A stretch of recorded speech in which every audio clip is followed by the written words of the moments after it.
Shalom and welcome to Wisdom in Torah Ministries. Lately, I've been doing some podcasts with some good friends of mine, trying to share with you about some of the literary genres in the Bible. Okay, so I think it is important when we study the Bible that we tap into not only the cultural background, historical background, geographical, but also literary genres.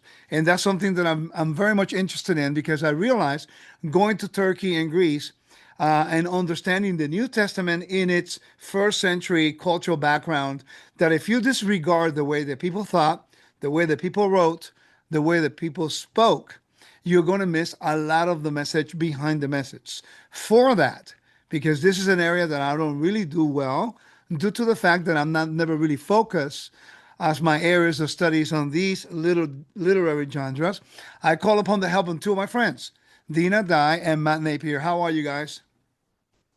Come on up. How are you guys doing? Doing well. How about you? I'm doing good. I want to thank you guys for coming on because, to be honest with you, these are areas that I don't really focus. And I know, Matt, you actually went to school to focus on these areas. So I'd rather let you talk about it so I can learn and adapt what I'm learning and keep adding more understanding to what I'm researching because I'm finding out how much I'm not aware of a storyline in the Bible, and I'm not understanding the purpose of that story. And I think many people, when they go to college or when they start looking at critical thinking or whatever, they start doubting of the validity of the Bible. Mhm. And I think it's because they're not understanding the story behind the story and the purpose behind the story. And sometimes we are so adamant about making sure that everything is right on point that sometimes we miss that the point is not whether or not the event occurred, which I believe it did, but to a people who don't believe the event occurred, there's a reason behind the story. And by the way, I don't know if I share this with you, but I was talking to somebody in regards to the validity of the Bible, and this happened about 6 months ago, and it's actually the martial arts school that I go on, and they started asking questions, but the type of questions are doubting questions, and then the guy said, "Well, like story of the Noah thing, Noah, whatever. That's just a story." I said, "Okay, I'll tell you what. Let's just pretend for 1 second that it was a story. I believe it was a fact, but let's just pretend what's the story behind that story that the Bible is trying to convey. What's the message?" He goes, "Well, I didn't think about that." And then I began to talk about chaos and order and destruction of chaos and destruction of the underworld, God, whatever in the Mesopotamian. And it opened the conversation to a really different dimension that he was willing to listen because I didn't get offended that he said the story wasn't true. I shared with him what I learned, the story behind the story. And now he goes, "Oh, I didn't think about that."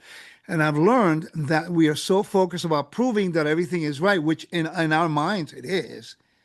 But let's focus on the story and the structure of how it was written to maybe understand and get a glimpse of how they were thinking at that time. And I want to thank you guys for joining me and being part of this. So let's talk about biblical literature, wisdom literature, biblical wisdom literature. So according to the notes, if you allow me, what is wisdom literature, biblical genre? Focus on practical life lessons, moral behavior, and pursuit of meaning. Less about Israel's national history, more about how individuals live wisely in the world. I think that's a really good point to start with, because we are always focusing on, oh, but history, Israel's history, this, yes, is there, but we forget that there were real people living in a real time. So, what have you found in your research? Before that, I want to ask you a question. What prompted you to want to learn these things? Because this is not something normally people focus in their learning of the Bible. For me, it really just came about through my education. I started out in my master's and started looking at um, my school was heavy on archaeology and languages, and so literature and biblical literature wasn't necessarily the focus of most of my professors. And I just had one professor where he just asked me a few questions that really got me in this direction. And it really boiled down to what you were saying about your story and your experience with that guy at the martial arts gym. Because, if I could compartmentalize, not compartmentalize, but if I could define the scriptures in three areas It's historical, theological, and literature. Those are the three components. And it's not that they're exclusive from each other. In my opinion, they have to all be taken together. But, the literature aspect was the thing that I was missing in my studies back then. And that one professor, he said, it's the Bible is chiefly, firstly, a work of literature. And so we have to ask the question, and that's always my question, what is the intended message? That's what you said earlier. Yeah. And so that changed my world and like how I was reading it because people get tied up even in who wrote a certain book. Like we argue about did Moses write the first five books? That's not even really relevant because if it was, the scriptures would say it plainly. What's relevant is what is the message behind the first five books. One of the things I always get asked when people hear I'm an Old Testament scholar is, do you believe in a literal 6 day creation? And I always respond with, and some people get offended. I'm like, that's not even the right question to ask. And people get so offended, but I always try to bring them back around. The question we should be asking is, what is the 6 day creation story trying to tell us? And Yeah. so I think that's vitally important. And tying that in with the Yeah. historical aspect and the theological aspect. That was one of the teachings I did back 21 years ago. Um, it's just like the 6 days of creation, trying to connect it with 1,000 years. And we all go through that process. And I was so Ditto. like proud. Yeah. I mean, it's like when you start doing this, you want to prove everything that it lines up perfectly. Then I realized that the point was about function and how God gave function to his creation. It wasn't until I began to look into Enuma Elish and some of the ancient writings, and I said, "Oh, I get it. I understand why it says that the Spirit of God hovered over the waters of the sea on the deep, and now I get it comparing to Tiamat. It didn't do away with the story. It actually enhanced the power of God and his creation. So I think we're sometimes more focused on what is it, function, and what's the other one? I just went blank. Form. We're That's focused on right. There you form go. instead of function. Yeah. Yeah, exactly. And I think we are afraid as believers to look at a story and not focus so much on the validity of it as a real event, which we can still believe that, but not extrapolating more information from the literary genres. And I think we're missing half of the story, in my opinion. Yeah. The problem is, how do we handle it so people will not assume that we are disregarding or the validity of the Bible? And that's a challenge. We as Mhm. teachers have to make sure to let them know, hey, I do believe the Bible is valid clearly, but what is the message? We're not the intended audience. And what made me realize this was John Walton when in one quote he said, the Bible was written for us, but not to us. That's really what opened my understanding. It's like, oh, snap. I didn't think about that. So let's go on and tell us a little bit more about how can we identify wisdom literature with what we're reading. So that way people can highlight it and they get an idea what genre they're reading so they understand what it means at that moment. Okay, so before we go there, I'm going to answer your original question as to Yeah. how I ended up here. Hey, I'm sorry. I thought it was You forgot understood. We about all me. know you, Dina. Well, so as after I became a believer, I really, in my studies, I ended up kind of narrowing those studies into topics. So it was a very topical approach, and I realized I was just really narrowing my world. I was not really understanding the big picture.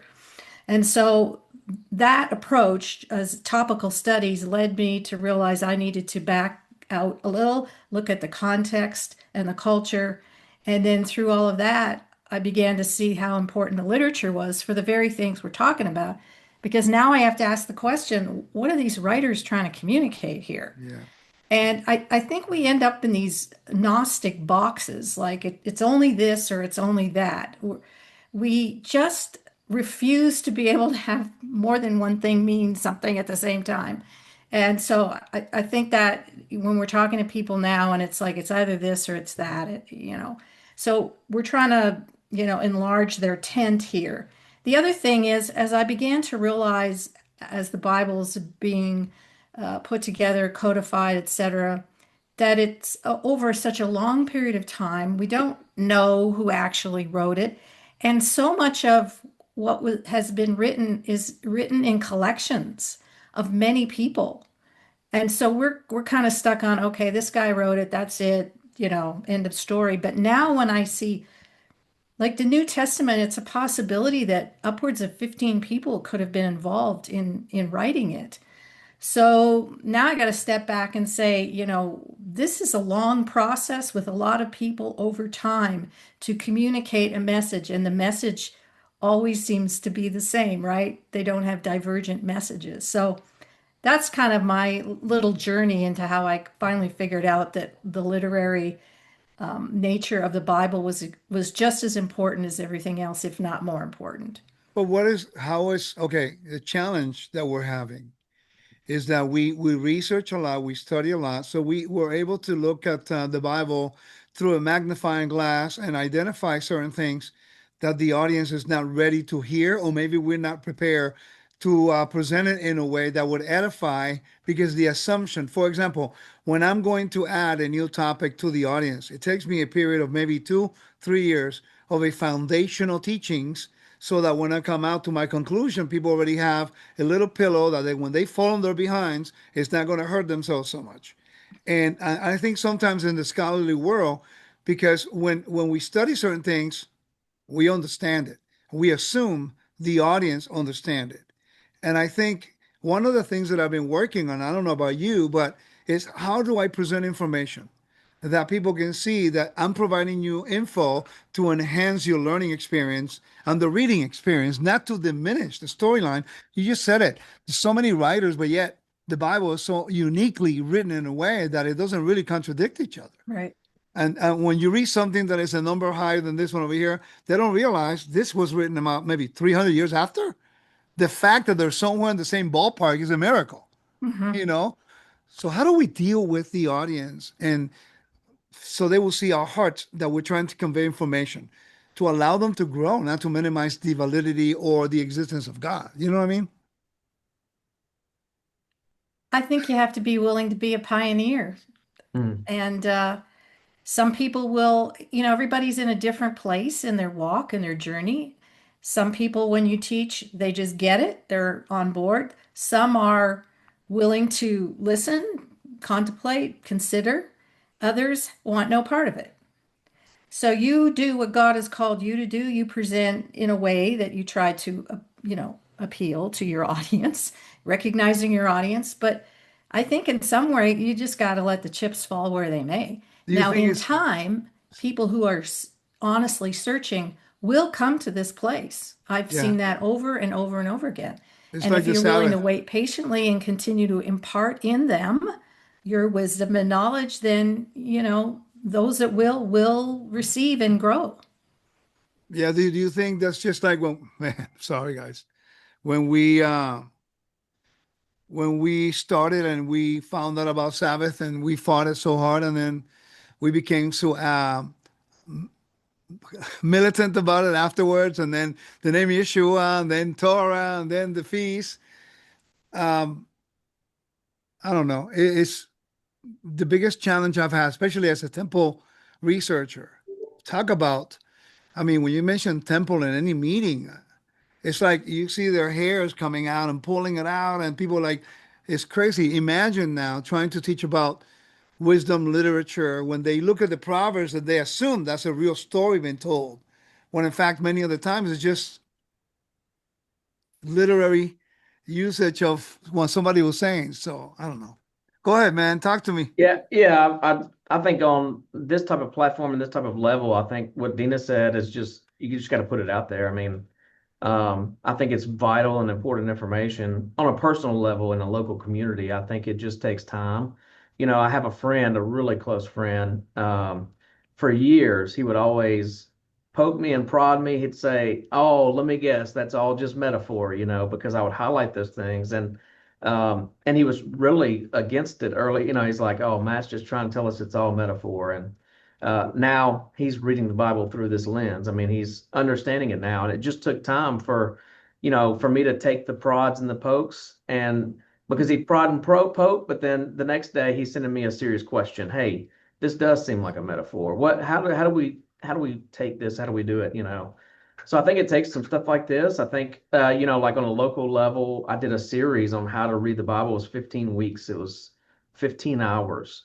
My congregation and even people outside just, have loved that, being able to take the time to dive even deeper.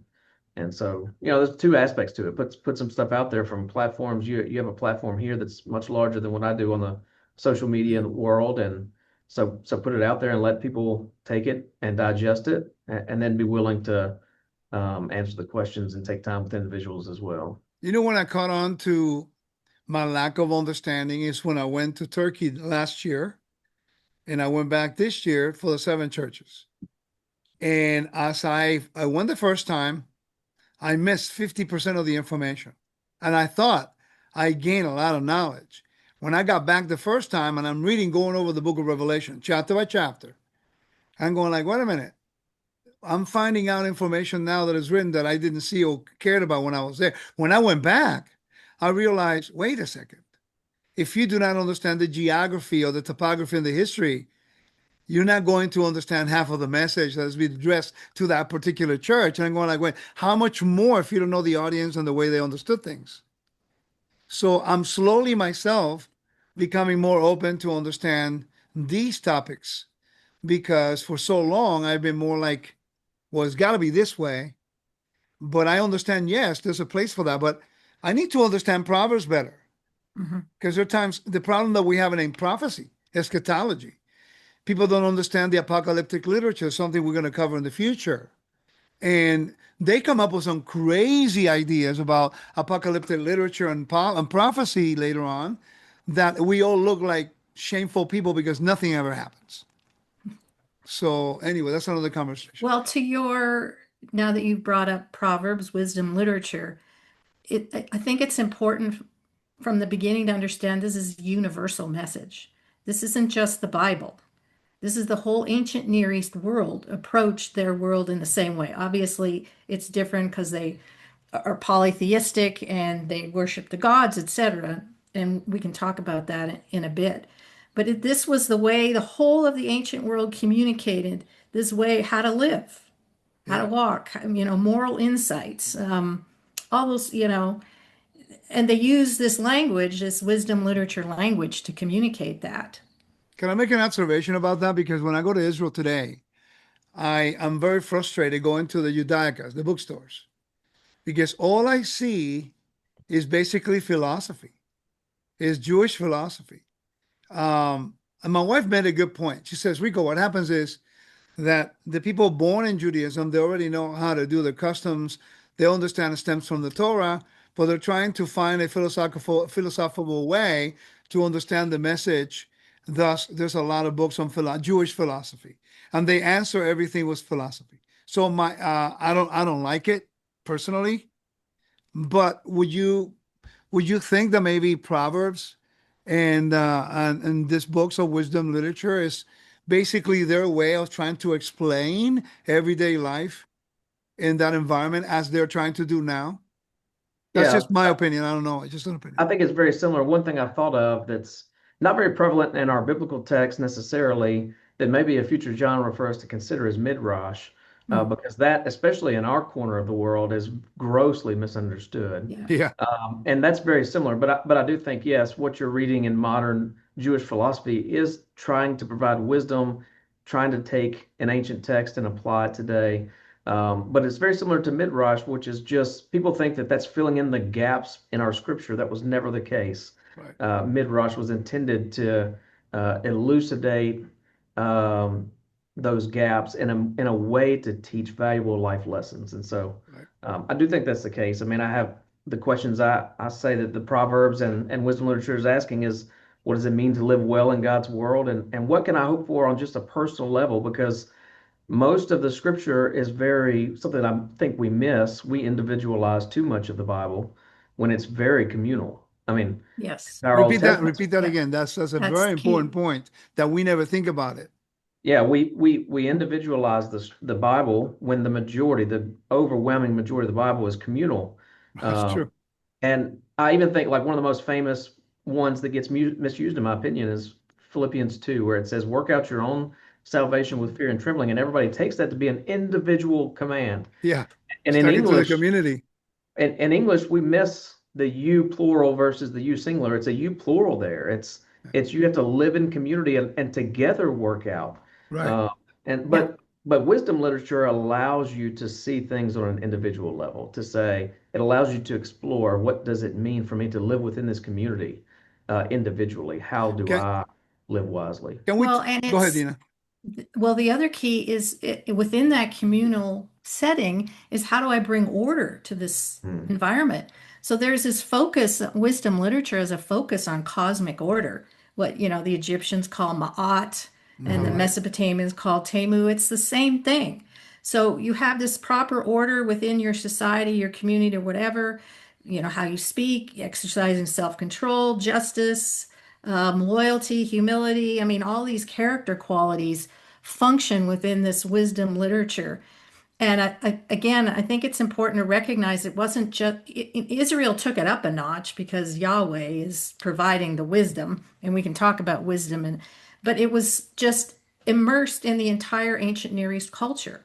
Wisdom literature was. And so you have wisdom texts in Egypt and in That's true. Mesopotamia Yeah. that are doing essentially the same thing that the Bible is doing, only Actually, of course with their gods. I'm glad you mentioned that because when I started reading prophecy in the ancient Near East, and I began to look into prophets of the ancient Near East compared to the prophets of the Bible, it was quite shocking to understand that the functions were the same. Yeah. Is the contrast of to whom the service is dedicated to. And that's what the difference is. And people who don't understand the function versus form, they're going to stumble into thinking, well, God is copying the nations. They missed the point. Yes. Well, with that Uh, being said, go ahead. no, go ahead. With that being said, can we take an example? For example, in the Psalms, we talk about, justice. I'm sorry. Psalms is wisdom psalm. Yeah. Can we take like Psalm 1 and highlight some of those things so people can get an idea? Because everybody quotes that one, but they don't understand what genre it belongs to. And it's Yeah. quite interesting. So what makes this psalm wisdom psalm? And Let me I, share the screen. So if you want to highlight something, we can go ahead. I don't know if you can see my screen. I have the Bible there. So, Okay. oh I've yeah. got mine. so Well, the first word uh, of the psalm is Ashrei, right? yeah, Which is from that's the Beatitudes. And though correct. we translate it in Matthew as like, oh, the joy of, or oh, how happy is the man or the one, it actually means, oh, the honor of the one. And I would submit, and this is just the context of Psalm 1 is King David, the kingship. So a lot of the language in here has to do with kingship. So it's a larger picture than just one guy. Don't go with the advice of the wicked or stand in the way of the sinners, but being like a tree planted. And of course, kings in the ancient world were compared to trees planted in water that would bring forth a flourishing for their empire, their kingdom. So that's just one possible approach. So that simile there that is using wise, blessed, and kings, as we know, with a tree, then it makes sense why Yeshua is the stump of Jesse. And Yep. so okay, so could it be possible then is using kingship language without necessarily doing the role specifically, but is using alluding to him as a king? I mean, that is I'm not going to say there's only one meaning, I got but you. that is a meaning that we can apply here. Yeah, I got it. So it's just the language that we don't understand. Correct. Okay. And one thing to highlight in Psalm 1, and even into Psalm 2, one of the hallmark identifiers of wisdom literature, and with, Proverbs being the main book of wisdom literature in the Old Testament, are one of the main ones. But one of the hallmarks of wisdom literature is um, a binary contrast, like looking at opposites and trying to say, presenting the opposites so that the person who's reading or hearing the text would hopefully choose the wise path. So here in Psalm 1, I mean, it's contrasting the blessed person versus the wicked person. It contrasts stability and instability, and life and death. And, I really think that this Psalm 1 is really going back to, and we talked before we started recording about different things within narrative. And so you have like poetics within narrative. Back in Deuteronomy 30, one of the most famous verses from Deuteronomy 30, I've set before you life and death, blessing and curse. That's Yeah, poetic. That's right. wisdom. It's poetic. It's all those things in that one verse. But we see it in our narrative. But Psalm 1 takes Deuteronomy 30:19 and it explodes it. What do you mean I have a choice between life and death? What do you Mhm. mean I have a choice between blessing and curse? Here it presents it in a way that evokes feelings and not just instruction. And so that's one aspect that Yeah. But is it's that interesting that it's connecting God's command as the source of, the blessing and the honor and the status of how he will become the blessing, to be in a tree next to streams of water, which represented life, really, in the ancient Near East. So there's a very heavy imagery behind this song that I think. Do you think it answers the question that it proposes in Deuteronomy? I put before you life and death and it's Torah that gives you life. It's next to water. And Deuteronomy 30 says that, it starts out, I'm going to send you to the lands when you disobey, but I'll bring you back when you turn your heart back to me. Deuteronomy saying that. Uh, this wisdom psalm here puts it in a format that the people can remember. Because I think we talked about this before when we were talking last time about poetry. People remember songs. And that's what a psalm is. Spsalm is a song. Yeah. It's Yeah. poetry set to music. And so people remember. So this is the song version of Deuteronomy 30 and how you can remember it more easily. People today and back then. I know there's all this like stuff about how in ancient Israel people memorized the book of Leviticus by the time they were 5. That's not true. Most people were illiterate, but they could remember a song that they sang. Um, and it's meditation as well. There's a couple of key terms in Yeah. here, delight and meditate.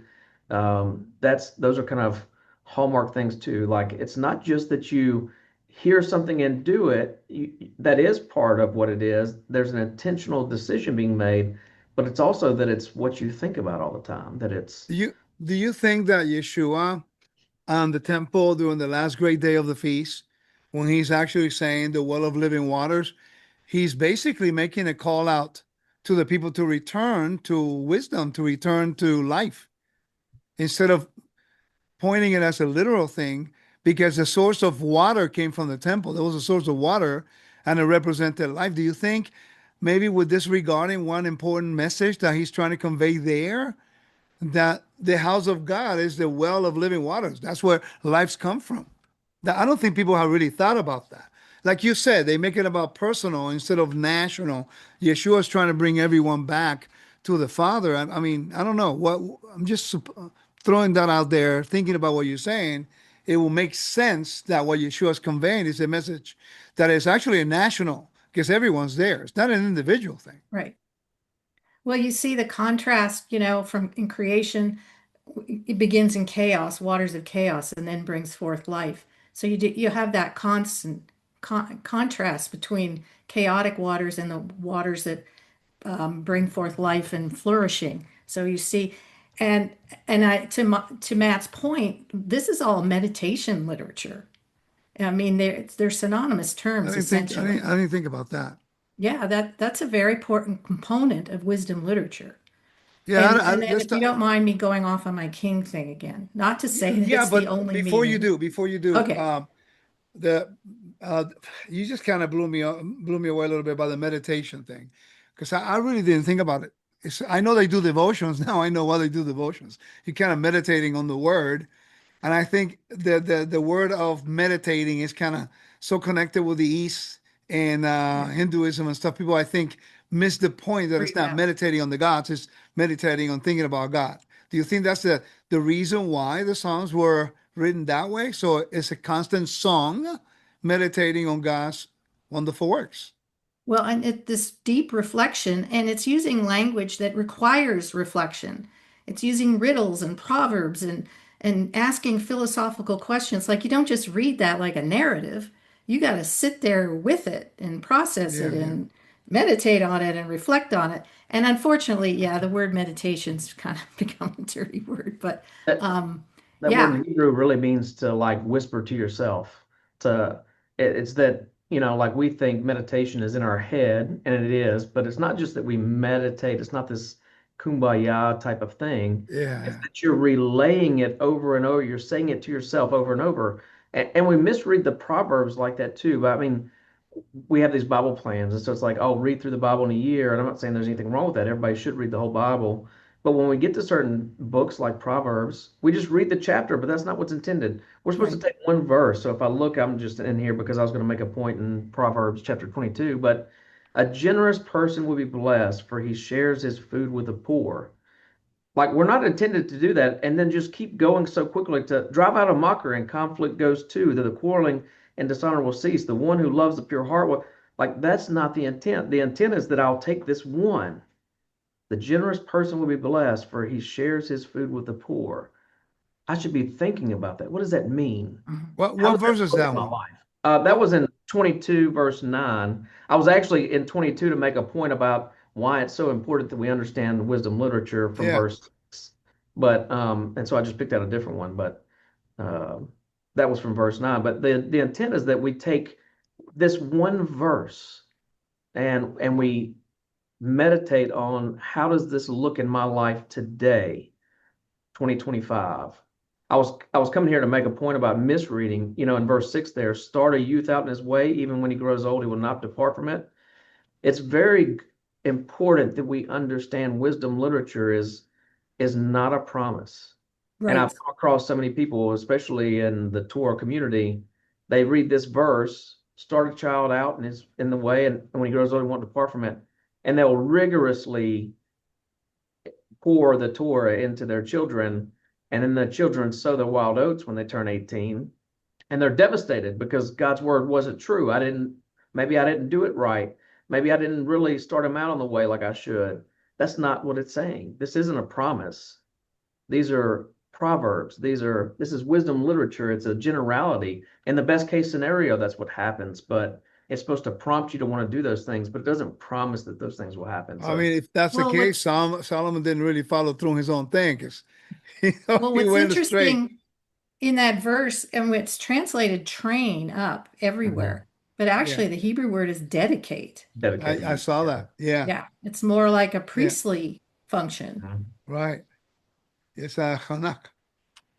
But these won't, Dedicate. they don't, they're not promises that will happen because many times we see as we look in the biblical text and throughout these different books, and there's, just to cover the main five books, Proverbs, Job, Ecclesiastes, Psalms, and Song of Songs. Well, if Proverbs is a book of wisdom truths that are absolute, then Job has all the right to be extremely mad because That's they true. don't play out for Job the way that Proverbs says they will. Um, for Job, it's totally different. So, do you think the theological? Oh, I'm sorry, Dina. Before I go on, you were going to say something about kings. Go ahead. Well, just that in the ancient world, that was the main attribute that kings sought after from their gods was wisdom on Right. how to rule, govern their empire. And so, and we see that the Psalms starting out that way, and the book of Proverbs. This is why there's so much connection between Solomon and wisdom. It's not like, oh, I think I'll ask for wisdom. It's because that's the attribute every king required from his God to be able to properly govern with justice and righteousness. And then you see in Proverbs chapter 1, what is the purpose here? To acquire wisdom and discipline, to understand the words of insight, to receive instruction in wise behavior, to give discernment to the naive. And then it says to understand a proverb, a puzzle, the sayings of the wise and their riddles. And so much of the time, this wisdom literature, it's not just it's not written down so you just take it at face value. You've got to spend time with it and try to dig deeper into what is being communicated, recognizing again the universal tone of it to deal with human behavior and issues of suffering and justice and all those things.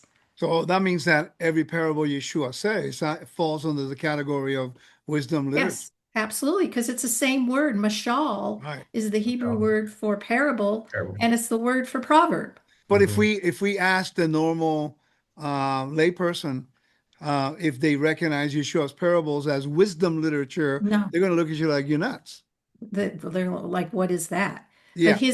these are principles for living and addressing behavior and issues of suffering. Again, the universal tone of this is important. So does that mean that that when we connect Yeshua's parables and what he said and what he did, it makes him very much a Jewish person because that's what the Bible is written in that Jewish environment with a mindset. Yeah. Um, I think, the parables, I'm actually doing a sermon series on the parables for, it'll go, I don't know how long it's going to go, but for our congregation. One thing that I always tell them, there's lots of different thoughts on how to interpret parables, but I always tell them if you come across someone's interpretation, and like don't take mine if you don't agree with me, that's fine. But if you disagree with me from a perspective of a parable that does not prompt you to act, I would say that betrays what a parable's intent is. So everything that Yeshua does in his parables, it's always trying to shock the hearer or the reader into doing something. And I would say that's the same thing with the Proverbs. Like wisdom literature, the difference between philosophy and wisdom literature is that the wisdom literature of our Bibles is trying to evoke action.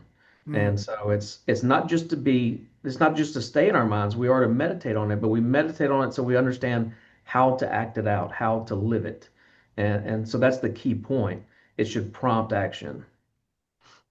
And that's in the And, parables too, and it's interesting too, because all the parables really pretty much deal with kingship and agriculture, the Yep. two basics going back to the garden. Pretty much, yeah. I Yeah. mean, everything. Well, it Yeah. makes sense because it's a garden message. Hmm. Right. It's like the feast is all connected with the agricultural cycles, and I mean every argument. And by the way, everything goes back to the temple, which is a microcosm of the garden anyway. So Right. so connected. So Yeah. we're talking about one thing, being described to us in many different facets that we're trying to tap into from a Western culture completely devoid of any biblical culture. That's kind of challenging. So, do you think that many people's objections is based on theology, not necessarily that they understand the topic? Rejection of the theological mindsets, really. Yeah. I think that's true. And unfortunately, how do I put this? You can I say mean, it. I Go ahead. understand the need to sort of organize and understand the Bible. And in a modern sense, they've taken all of these different topics and put them in theological boxes, which has taken away our ability to see this as a seamless story. And so I tend, I mean, it's just me, but when I see in themes and patterns, not theological statements. But do you do agree that there's some things in Scripture that are concrete? It's just Well, for that sure. the stories Absolutely. around it, Yeah, they yeah. may be interpreted in its context, well, whether there was a problem or whether there was a message that the writer was trying to convey. I mean, we never consider that message. We're looking at the black and white stuff, you know, and Well, I'm wisdom struggling with is a certain things. concrete message. I'm sorry? Wisdom is a concrete message. Yeah, but we don't perceive it like that. Though. To Well, us, it's no. like, We you think it's know, abstract. It's just thoughts. Yeah. right. It's like, well, my opinion or my wisdom is like, no, God's wisdom should be our focus. How do we convey it though? I mean, the Torah, like you read the Torah, especially if you go to the Hebrew, there are words that can mean different things based on the structure of the whole sentence and even the whole page. So how do you deal with reading a text that you remove from it so many thousands of years? You don't know the culture or the language, and now we're trying to read this text that is not for us, written to us. And how can I live according to this? Do you think that's where Proverbs and Psalms and Ecclesiastes come in to try to give us some kind of wisdom as to, hey, you're reading this, but let me show you behind that. Am But I right thinking that way? we can't forget what Matt's brought up is the community. It has to be centered in the community because everything was designed with community in mind. I mean, from covenant down to all these congregations in the first century. So, what is the glue to hold the community together and That's to a good deal point. with, the human nature beast part, I think that's how the to point. corral it? Yeah, I think that's the main point that we yeah. miss. So Yeah, if that I we could don't. give you an example of that, what you Sure. talked about there, if we take the book of Proverbs as a whole, Uh-huh. I had a friend, they were doing a Bible study at their church somewhere locally, and he called me not too long ago and said, "Hey, we started Proverbs, but I'm really confused. This is really just Solomon's wisdom. He's just trying to give his sons wisdom. Why are we reading this in our Bibles?" And I was like, "Oh man, let's meet for coffee and talk about this." And so when we look at the book of Proverbs, it starts out as this discussion of a father's advice to a Yes. son, but then it personifies wisdom into this lady wisdom, Yeah. and that's kind of comes to a conclusion in chapter 8, and in chapter 9 we're invited to sit down and choose the wise woman over the non-wise woman. Right. And so for much of Proverbs it is this individualized aspect. It's like, how do I live individually? I have to make a choice, and it's presented in that way. But when you get to the end of it, and I always love this, I gave like a short little message one time on Proverbs 31. And Matthew Vanderel, as we all know Matthew, he said, "Man, you just took the Proverbs 31 woman out back and shot her in the face." Because, people, my wife, y'all both met my wife, Melissa, I do the blessings for Sabbath, and, say Proverbs 31 blessing over her and all that. And one day, years ago, she said, "Man, I just want you to be blessed with all that work, and I can just sit in the city gates." And I got to thinking about it. It's so true. It's so Like, true. yeah, she said, "I just want to sit in the city gates. I just want to, like, you get all this work." And when you actually look at Proverbs 31, we see it as an individual. Like, there's not a woman in the world could possibly do all that. It's talking And about what's Israel. being stated is it's about Israel. This is what it looks like when all of Israel does the things that come before it and all those chapters before it, when you all live wisely, Yes. you will be a woman who honors her husband in the city gates. The husband is God. And Yep. so I mean, I've heard so many people just force that text on women, and it is an overbearing expectation that'll never be met. Yeah, But it is And not so it is true. the about women. community when God is Yahweh is present in their midst, dwelling in their midst. This is what it produces. Yeah.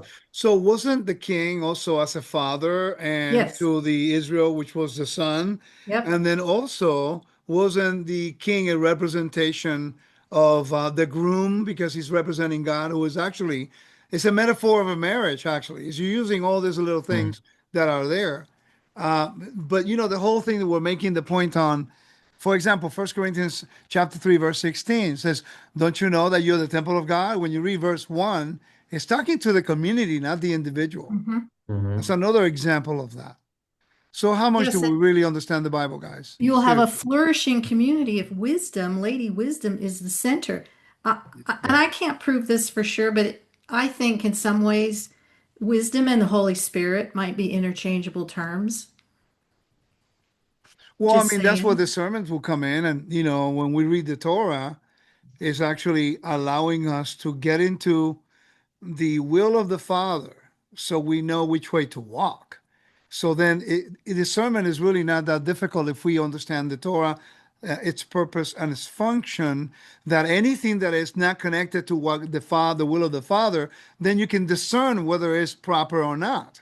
Unfortunately, we've made this such a spiritual thing that it has to Right. be so weird, like revelation. I have this discernment. God show me. Well, the guy beats his wife. It doesn't take very long to have discernment to know he should not be listened to as a leader because he'll mistreat you as he mistreats his family. Is that how well, that makes sense? And I There, love this, the imagery of wisdom as a woman, the Lady Wisdom, and the whole book of Of Proverbs course you would. contrasting wisdom as the bride versus folly as the harlot. Like mhm. Yeah. this constant tension between these two all the way through the book. Then you have in the prophets the whole disobedience of Israel, how they became a harlot Yeah. instead of that virgin. That's interesting. There's a couple of verses, Isaiah 11, this chapter where the shoot will grow from the stump of Jesse. The very next verse, the Spirit of the Lord will rest on him, a spirit of wisdom and understanding, Yeah. a spirit of counsel and strength, a spirit of knowledge and the fear of the Lord. And so when you said that those things are interchangeable, Lady Wisdom, Spirit, all of those things.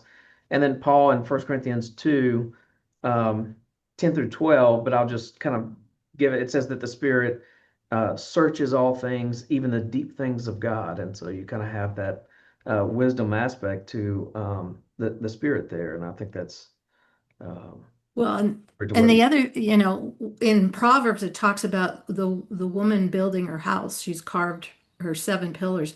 So there is, yeah, it's in 8, Proverbs 8, Mhm. talking Yep, heard about that she was brought forth the first way of Adonai from eternity. She was appointed the beginning of the world before the mountains were shaped and the hills and all that sort of thing. I mean, this is kind of groundbreaking. And then farther down in that chapter, it says wisdom, was a craftsman. The word that's used there in Hebrew is amon, beside him, which can be an architect or a master worker or whatever. And so then you go, well, you can't help but see in the way that she builds her house. You look at the tabernacle with Bezalel and Aholiab, who required wisdom, knowledge, and understanding to build the tabernacle. And then Hiram, who had wisdom, knowledge, and understanding to build the temple. And then you get into Luke 4, Yeshua grew in wisdom and stature and favor among. Right. So this wisdom, this component of wisdom, this aspect of wisdom is to build and to construct. Again, going back to the community of Israel. That's interesting. So when we understand this literary genres and literatures and stuff, then we can start making those connections in the language that is using throughout scriptures. That's something that I'm also learning to track. Actually, it was a book you recommended by Michael Morales, called "The Cosmos." No, Tabernacle Prefigured. Yeah, yeah. And I remember going through that book and I'm going like, but how come I know this stuff? And I don't mean it in an arrogant way. When I start going through the bibliography, every single book he quoted, I read. What I did not do is connecting everything. I was like having them individualized here. And I think what listening to you and listening and reading his books is start more open about making the connections. Yes. And sometimes we can forget that. So let me give you an example. I would like you guys to talk a little bit about the two kinds of wisdom: practical wisdom and speculative wisdom, and give people some examples so they get an idea. Because if not, we talk about wisdom literature, but we're not really highlighting some differences. Yeah, I think, practical wisdom is just that wisdom that really tells you, um, things that work for everyday life. Proverbs 10:4, lazy hands make for poverty, but diligent hands bring wealth. Obviously, there's some very hard workers in the world that don't Yeah, become wealthy. yeah. But that's a general proverb that tells you it's practical. It's telling you like a practical thing. And then speculative wisdom would be like Job and Ecclesiastes, where they're kind of thinking of the deeper things in life that seem more mysterious. And I would give, we can't just read Proverbs. Proverbs is very optimistic. It's really showing, and we highlighted this earlier, but it's showing a vision of how life should work. Like your child should carry on in the way if you train them up. But it's not a promise, but it's very optimistic. Whereas Job is kind of like not pessimistic, but it's like, hang on, that didn't work out. Now what? That's more of the tangible. I mean, like we think of speculative wisdom as being not tangible and practical is, but that's actually the more real life wisdom. What happens when what I thought should work doesn't work out? Because Do for you Job, he was righteous, yet he suffers very deeply, something that Proverbs says shouldn't happen. do And you so we have to see those in concert. do you think that based on that point, that this is the reason why scriptures draws so many people, because we can see broken people that God can restore. I mean, the story of Job is a classic resurrection text in Judaism. I mean, for me, what encouraged me for my past is reading the Bible and leaning on God's mercy to remind him, if you have mercy on David and Abraham and Moses, maybe you'll have mercy on me. I mean, that's what encouraged me to seek after him, because it's trying to let me know, yeah, life, if you follow the Lord, is going to be, he'll give you blessings, but nothing's guaranteed in this world. Things can still happen. How do you deal with that? You know? Yeah, I think the Job story is kind of the summation of the Adam story, right? Every man's story. So that makes it in the It's, wisdom literature realm because it's a universal story of dealing with suffering and injustice and, you well, know, all can that. I can I tell you what I get when I read Job? I get a little bit flustered and depressed in a way, but I love the fact that at the end God vindicates him. I mean, it makes me Yep. realize that if I go through a tough time, I have to be loyal. Yeah, I could doubt. I can even complain a little bit. Just don't be disloyal. And I think that's the message that was encouraging to me, because we're not perfect. I mean, there are times when we have bouts of doubt and we feel wore out and we feel tired.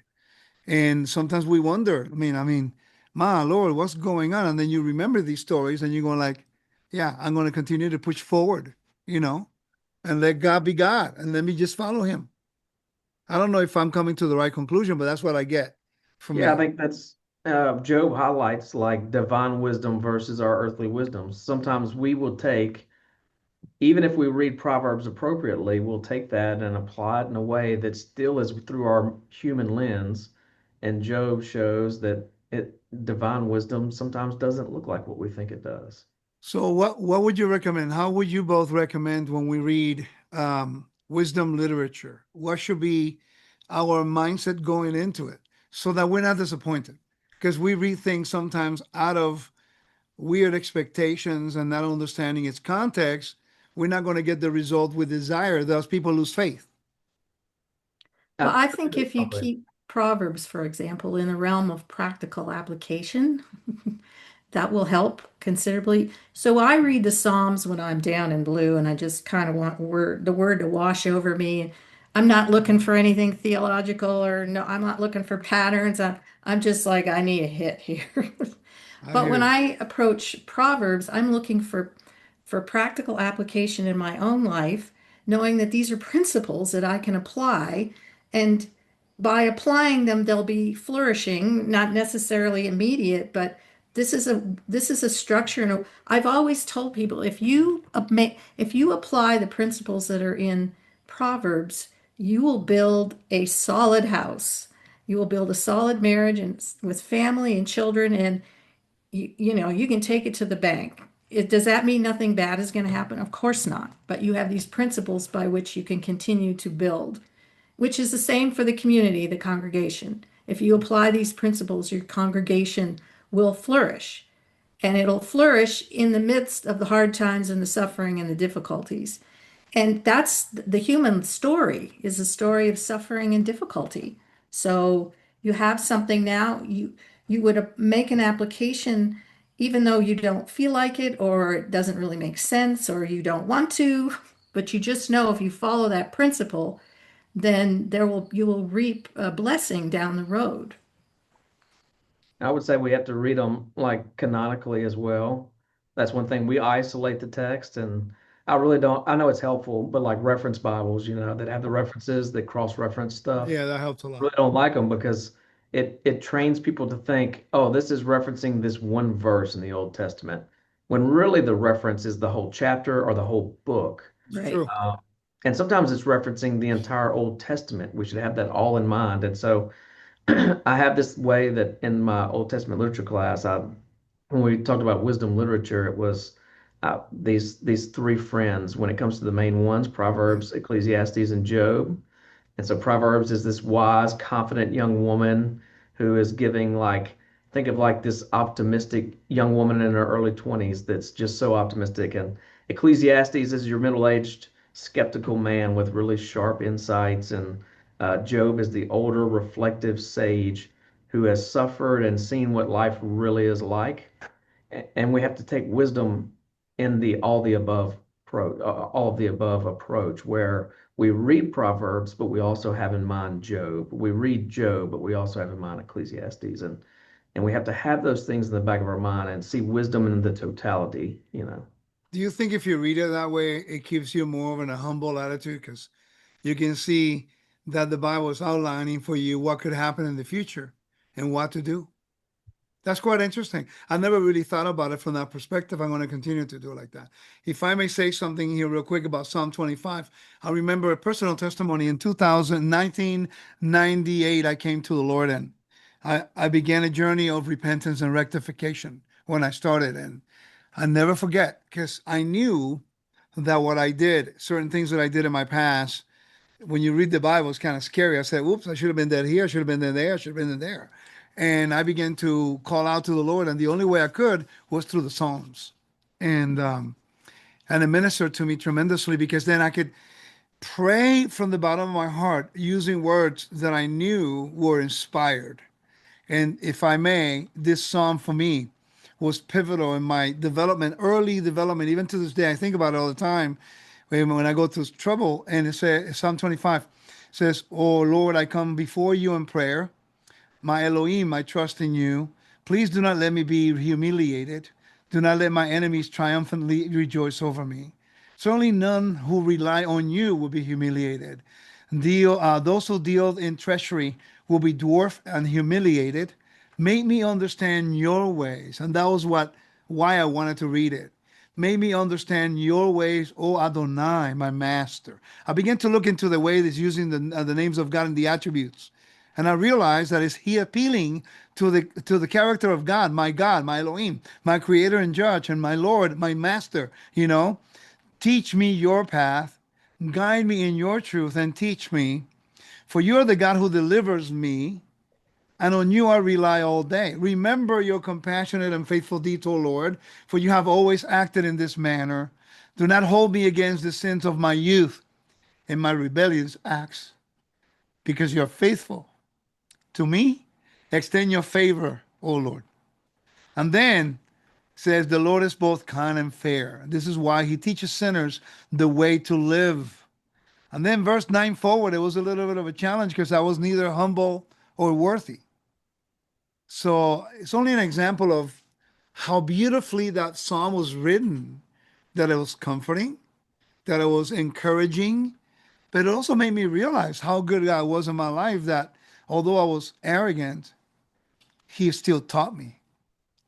And now that we're talking about wisdom literature, truly David was inspired. I mean, talk about that guy, the way he wrote that, with all the stuff he went through. Something that in my personal journey I found very helpful that I think I understand better today. It's good. I really, I like Huh? Yeah, I think these are all like the greatest expressions of the human heart and the human It is. condition. It is. And when you read it, and even in the way it uses God's attributes and names, Elohim, Adonai, and it's like, wow, may you realize how much we're not that in tune with the Bible and with God as these people were. I mean, I don't know if I could write like that. Seriously. Sometimes I read some of this stuff, like even Proverbs, and go, wow, how did he come up with that? Because it's amazing what it says there. Do you think the Oh, fact that you feel wisdom. so disconnected, makes you feel like you can never attain it? Yeah. mm. I'm asking. I'm just asking a question. Do you think that with the way that it's structured so beautifully and it's so nicely written, and you think of these people as third world countries that they cannot do anything, and yet the way they write is so amazing, prolific, make you realize how inept sometimes we can be. Yeah, we got a lot of baggage and roadblocks. What do you think is the main one, though? Yeah. I just, this is the essence of wisdom poured into a person who, wisdom doesn't come in a vacuum, but it's based on experience. Yeah, And I mean, and, speaking of Job, the older we get and the more experience that we've had, we are able to impart that into the next generation if they will actually listen. that's true.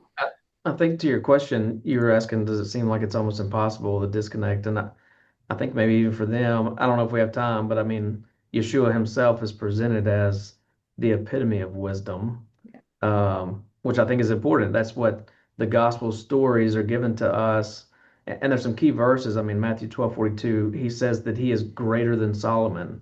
And Right. sometimes we kind of minimalize that verse, but what he's saying is not to be minimalized. It's not just a high praise. It's not just saying like, um, that he has divine wisdom in and of itself, he's actually echoing Proverbs 8 and where the Right. woman wisdom was with God at creation. And that's John 1. John 1's echoing back to Proverbs 8 as well with this language. And so there's a lot of things where, and before anybody says anything, Lady Wisdom is not a literal lady. So we're not saying That's Jesus, true. Yeshua is a woman. I Right. got you. The literature Yeah. is tying him to wisdom literature and saying, look here, this Yeshua, this Messiah is the wisdom personified in, because Proverbs personifies wisdom, but not in a tangible way. And here in the Gospels even in Paul and Revelation, it presents him as the walking and living Lady Wisdom. Again, Yeah, not that's cool. being a woman. You made in your notes kind of caught my eyes, talked about modern versus ancient view of wisdom. Oh yeah, yeah. That really intrigued me a little bit. Can you expound? Because you put a quote by Tim McKee. Mhm. The quote says, the whole worldview of wisdom literature is, this is ancient wisdom accumulated through hundreds of generations. And then he says, I'll be an idiot not to listen. That's really cool. Yeah, I mean, today we call wisdom knowledge, really. And so we think anything new is better. We think any kind of new insight is gonna be the best. In scholarship, we do the same thing. I mean, what's the most recent scholarly work on this? And that thing, that approach is important in some things.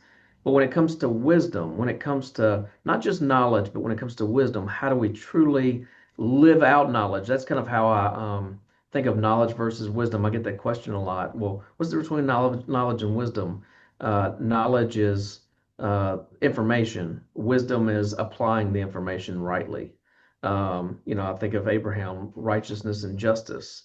Um, you know, but wisdom is, that idea is that the old is what's trustworthy.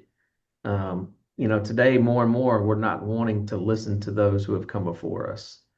And that's not wise. So that means that the modern day perception of leadership is now wise because they're not listening to the elders. Is that Mhm. why in the cultural background listening to the elders was so I've always said in the black community and the Spanish community, when I was growing up, our parents were paramount in respect. And then all of a sudden now, when the children begin to disrespect the grandparents and then their parents, the whole culture just disintegrated because you exercise lack of wisdom. We have knowledge. Well, you think that the movement by and large is focusing on knowledge and not on the wisdom? Yes, Yep. And I think 100%. too, you know, ancient cultures and maybe some today are, multi-generational within the home and within the community. So what I found early on in the quote Hebrew roots movement is that there were no children. It was all old, over 50 crowd. And then I'm seeing now it's more the young families and not so many of the older crowd. It seems like it's made a shift. But you need the whole thing Well, to bring wisdom into in a yeah, community from young to old. my And concern, marginalizing the elderly has not served us. that's true. And especially leadership. Like, Yeah, exactly. you've been doing this a long time. I've been teaching now internationally a long time. Matt, you've been teaching locally for a long time. And I think new people coming in after a few years of knowledge accumulation, they start attacking the people who've been doing this. I'll give you an example. There was a chat here in my college chat, and some guy posted a book that has been disregarded 30 years ago. I mean, scholarly DNA, everything, and it's about the 13th tribe, the whole Cossacks, whatever it was. And I posted the evidence. I say, yo, man, you know, that book is a cancer. It's been disregarded. This is a university type thing. You don't want to quote things that has no value academically and religiously. All it does is cancers, everywhere it goes. And the whole root of it is anti-Semitism. I mean, how can you defend something that is not valid or has been devalued or discounted as fake news, and you still come up with trying to reestablish that argument? So I noticed at that moment in their argument, he is all about the knowledge of something that validates his anti-Semitism, and the knowledge is actually is destroys, it doesn't build. And I think when we talk about biblical wisdom literature, all the perils of Yeshua, true, what you're saying is causing you to make a decision, but it's to make it better, to make your life better, to get you closer to God. When I see Psalms, even the book of Job, it tells you the story, a horrific story about this family. And yet at the end, he ended up being loyal and God blessed him for it, even though he went through struggles. I don't know, man. It's just, I think that we're not reading the Bible at all. We're trying to accommodate the Bible to our own theological mindsets, and that's a problem. Mhm. Well, hopefully this series is helping people, open the door for them and at least try to engage the text in a different way than maybe they have. We're at least introducing the literary way of viewing the Bible, and there's been good feedback, so we'll just Yeah. kind of continue on. So, Dina, Matt, what resources or what approach would you recommend, based on your experience, both of you, for someone like myself who are interested in this, or someone who's just starting out who may want to look at these things from this perspective? What resources would you both recommend? So I always try to give like resources from that view. Like if someone knows nothing, what's the best thing for them? So I know I mentioned Leland Ryken. I gave a few resources last time we chatted. Yeah. He has some that are kind of shorter and less scholarly. And so there's one called Short Sentences, Long Remembered, and it's just about wisdom literature. Um, Tripper Longman has his How to Read series. I think I did mention that last time, but he has like How to Read Job, How to Read Proverbs, which are again, very good. If you want something a little heavier, Ben Witherington, Jesus the Sage, The Pilgrimage of Wisdom. It's a very heavy read, but it's really good. Tripper Longman again, who has the How to Read series. He has one called The Fear of the Lord is Wisdom, an introduction to wisdom literature, or something like that. That one's really good. I just like the way he writes. It's a little more scholarly than his other stuff, but it's really good. And then Old Testament wisdom literature, a theological introduction, Craig Bartholomew. Those are kind of all those resources there. That's I have cool. nothing to add. I was going to I always so like in my class when I cover this area, I always bring up the fact that we have similar things today about learning from wise older people. And so in the South especially, we have aphorisms that kind of talk about that. Some things like that old dog's seen a few hurts. Yeah. Like, I really love one. It's not even one I heard, but it's more out west. Dina may have heard, I don't know, but don't squat with your spurs on. That's Uh, right. that's like something Yeah. that's truly like someone has to have lived through that experience to share that wisdom. So some of those things, I always bring up some of these little things that we say today, um, that that are very similar. I love, if you stir the pot, be ready to lick the spoon. Yeah. Well, These are all things that people learn through life lessons in our modern world that are very similar to what we read in the Bible. And yeah. I normally read this one. I don't know how you feel about it. By David E. Oni, the New Testament and its literary environment. It's just easy read, Mhm. and it gives me at least some kind of background, specifically in the New Testament letters. And I'm finding out that Paul is really writing at a very high level. People sometimes don't realize that. At least in my opinion, that's what I'm seeing. So, what are the topics that we want to cover in the future? If I may read some of it, and you guys, I'm going to read one at a time, and maybe take it, maybe whatever time you have to talk a little bit about to get the peak of the interest of the audience to what's coming. We want to talk about allegory in the Bible. Anything? Okay. There's a lot of that. Irony. Well, if you can About remember one. wisdom. Oh Right. yeah, wisdom. Yeah. Then you have irony. Oh man, that one's really good. I think helping us understand irony. Oh, I love that topic, man. So Job, full of irony. He got all Uh, excited about I irony. did. I just so last week I gave a message on um, Rahab. That story is so amazing when we view it from a literary perspective, Oh yeah. so full of irony. And just to give like just a little, like you said, one little thing. If we read the story of Rahab and understand it's a message for Israel to have courage. And Rahab, this prostitute woman, the lowest of society, is able to outwit the king's men. And what that's saying, the irony there is telling Israel this enemy is going to be whipped really easy. I mean, so just in little things like that, it helps us see just a tweak in the story. What's the message behind Rahab? We often look at, well, God saves the sinners. That is a message in Rahab. But what did it mean to Israel at the time?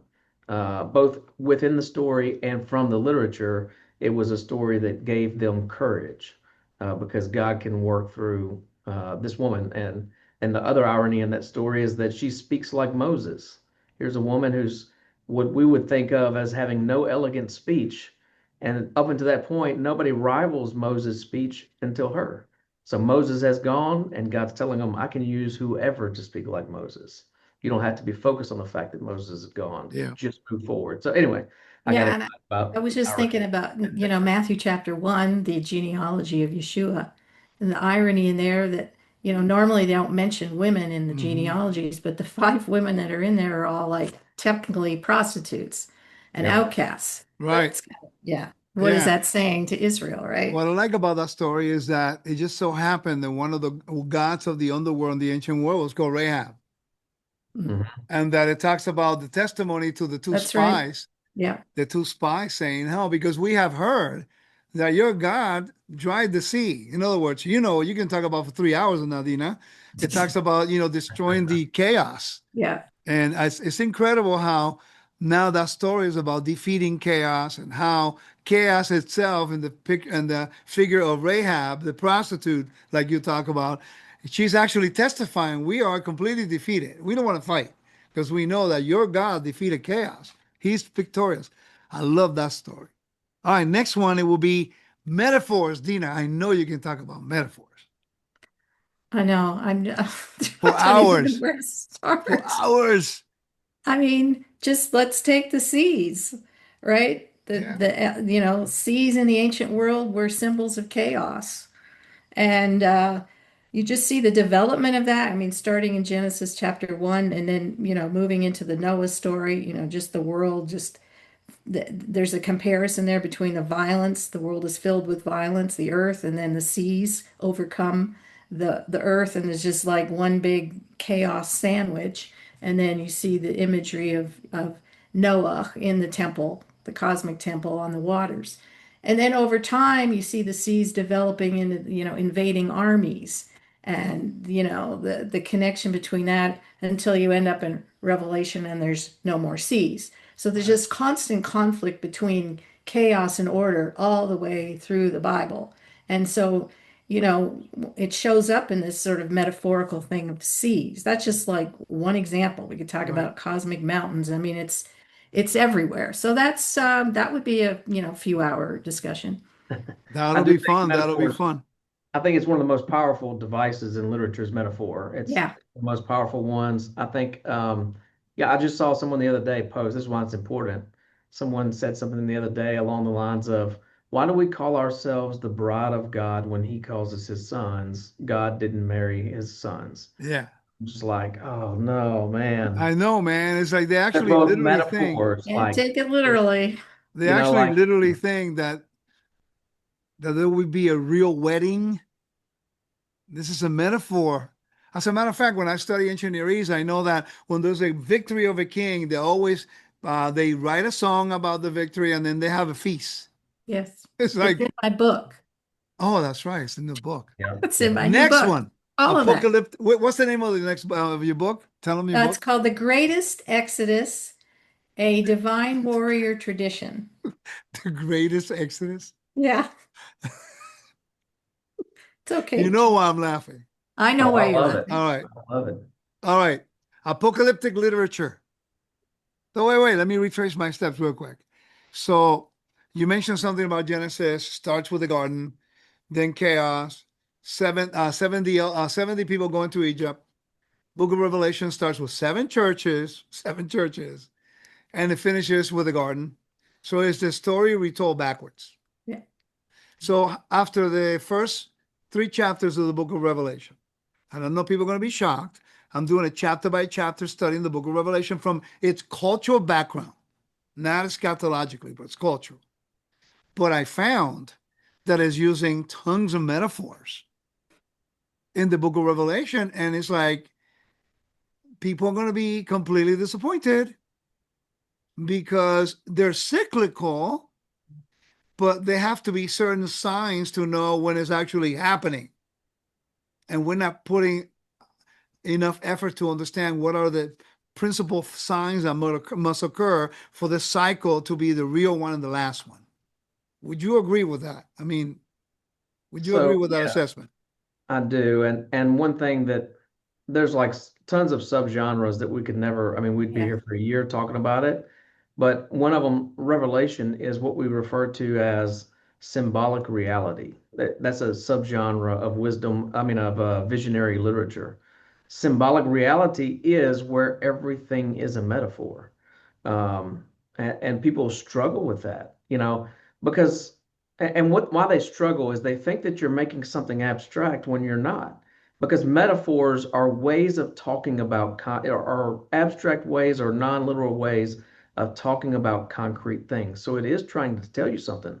But if we don't understand metaphors and visionary literature and symbolic reality, we totally just come up with all of the craziness we have about Revelation. I got Well, you. and to your point, because my lens, my model that I'm using for the book is the divine warrior tradition.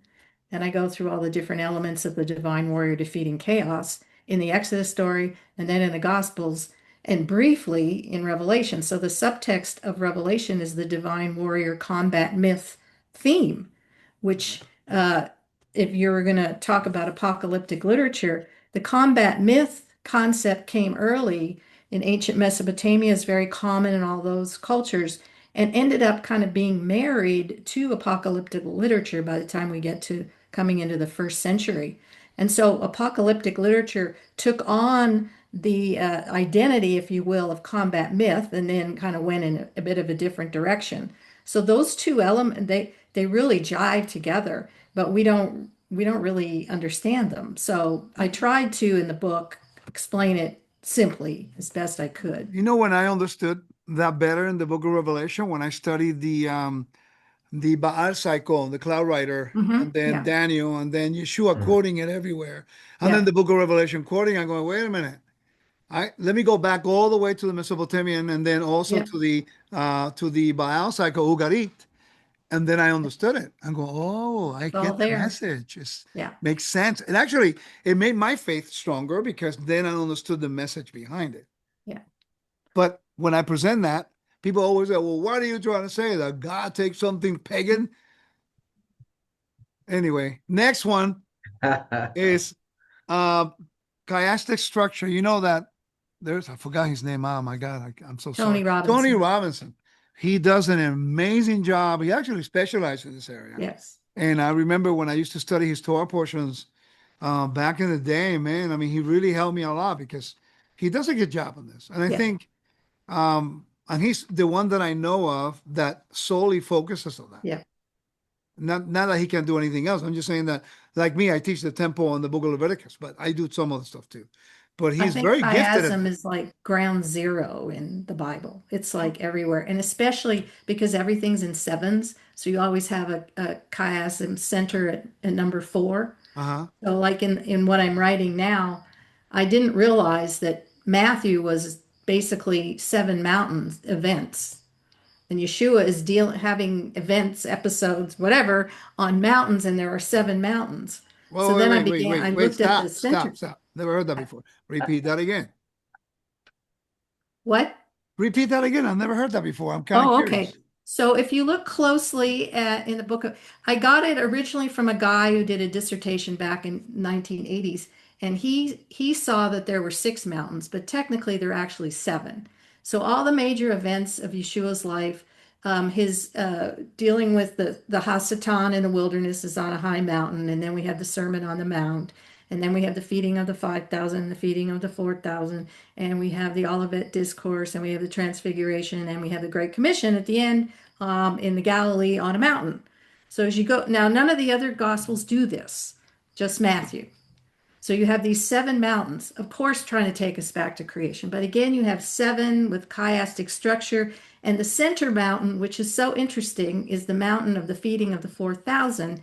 And the center of all of it is the feeding of the Gentiles, the seven loaves and the seven Yeah. loaves and seven fish. Like, this is not an accident because now when we get to the Great Commission, it's going out to the Gentiles.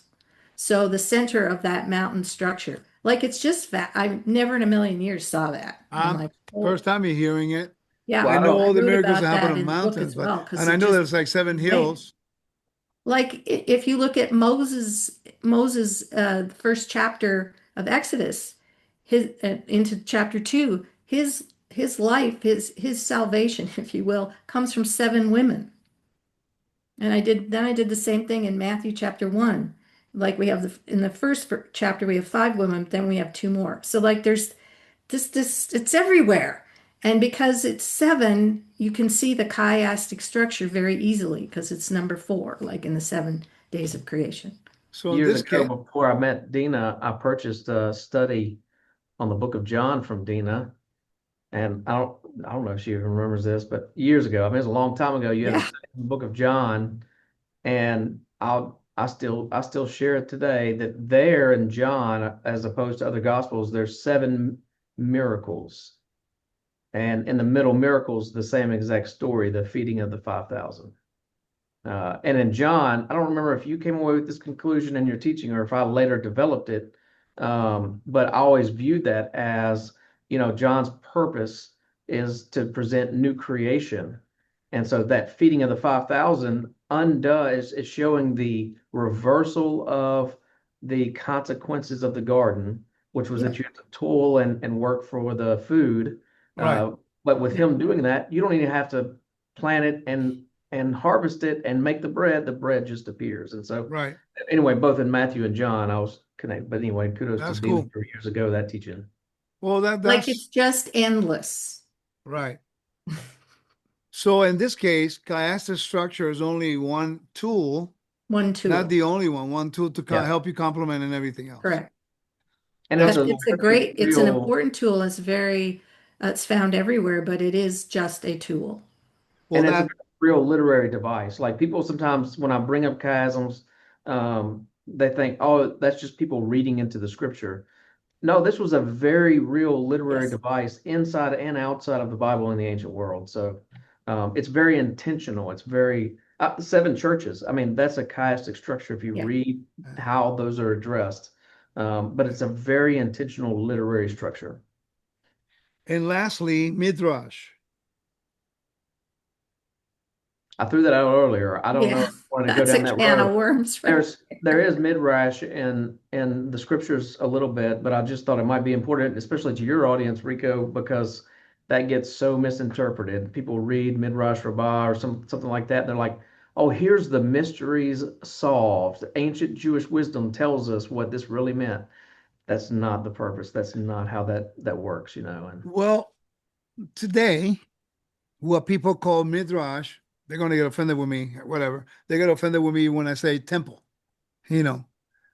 But what midrash is today in the Hebrew roots, it's an argument. Mhm. It's not an exchange of ideas and a conversation and a discourse. It's all about who knows more than the other one, and people get offended when they don't get the right answers that they want. And I think that they also do not understand what a midrash is in Jewish understanding. I mean, I've been sitting there watching real midrash with Orthodox people, and it's completely different than what I see.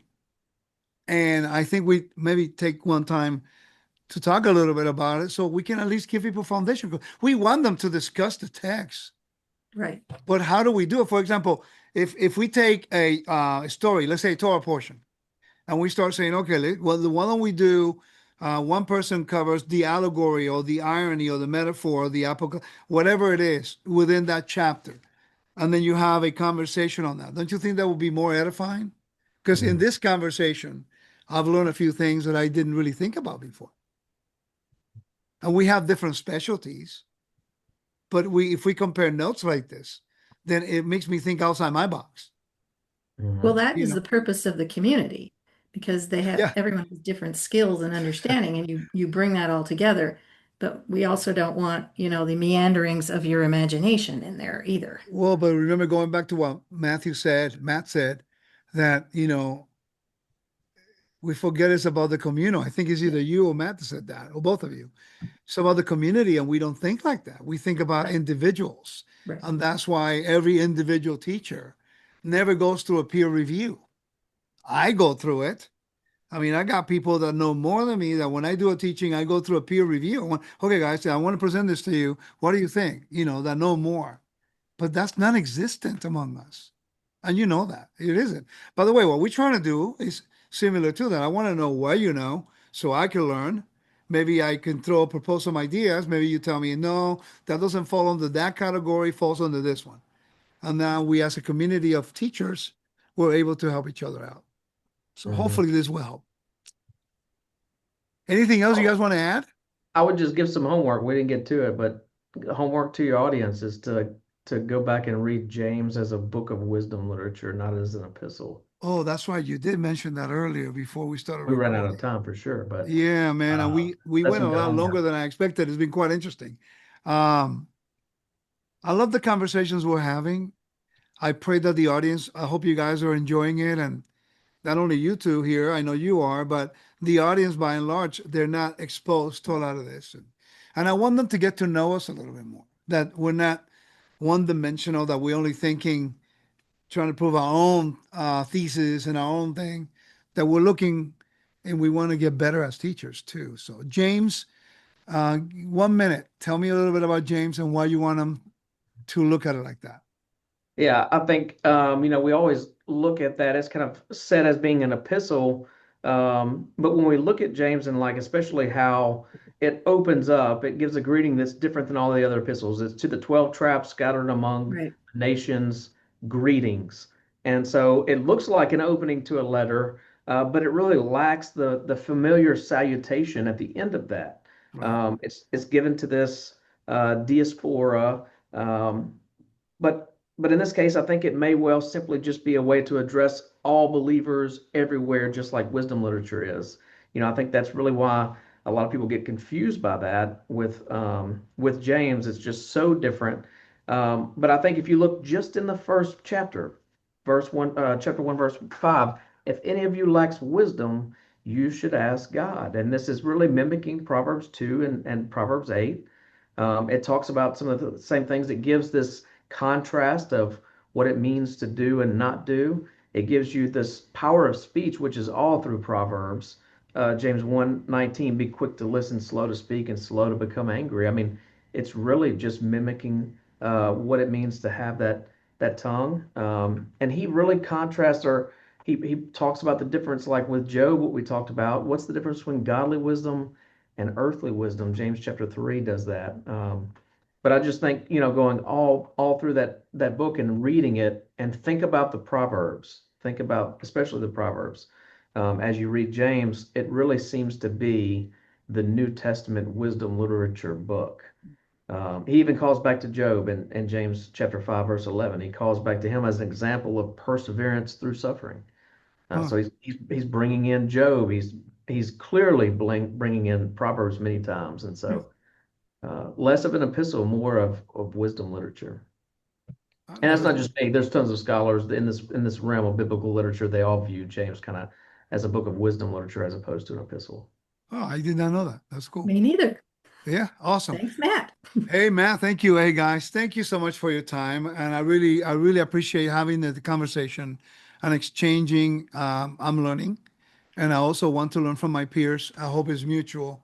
And the audience out there, anything else you want to say before you want to go? Tell them about your websites, where they can reach you at, and any books that you guys have, or anything that you have, literature that you want them to get.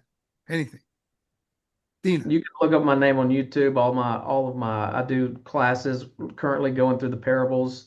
And I've done how to read the Bible, how to the history of the Bible. I talk about the make of the Bible, and then you can just see my weekly sermons on there as well. I don't have anything published except for my dissertation, which just got published like 2 weeks ago. All So right. you can look up Congratulations. Matt Nappier on dissertation publication search sites, and you can view my work on the Book of Micah. Cool. Awesome.